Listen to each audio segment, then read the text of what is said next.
මොනතරම් බාධක අභියෝග බැලුවත් චේවරා අපි කවුරුත් දන්න අපි කවුරුත් ආදරය කරන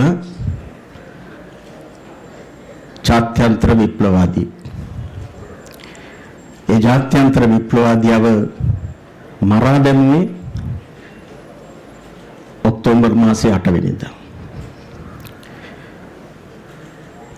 චේවරා නැමැති ජාත්‍යන්තර විප්ලවවාදියා උපත ලැබුවේ මැයි මාසේ 14 වෙනිදා.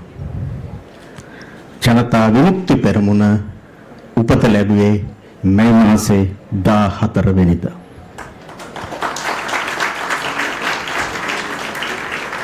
සහ ජනතා විමුක්ති පෙරමුණ කියන්නේ ඓන්ද්‍රියව සම්බන්ධ වෙච්ච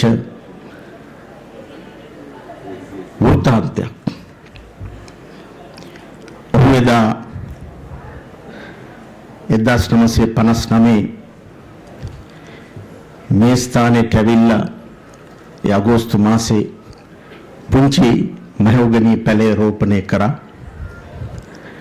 අද වෙනකොට මහෝගනී පැලය මහා දැවැන්ත වෘක්ෂයක් වෙලා ඉතාමත් ශක්තිමත් අභිහිතව අපි ඉදිරියේ විද්‍යාමාන වෙනවා. අපිට අපේ ඉදිරියේ ඒ ආදරණීය විප්ලවවාදියා ඉන්නවා කියන හැඟීම දැනෙනවා.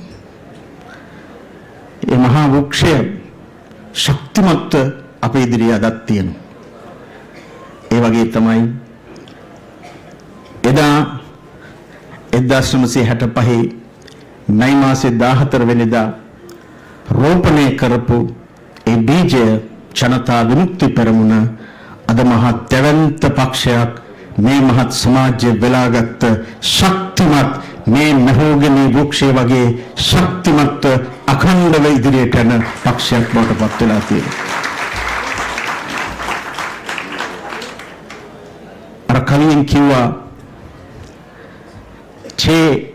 ඔබ සිටියේ බිත්තියේ විතරක් නොව බිත්තියේ නොව බුද්ධියේ කියලා.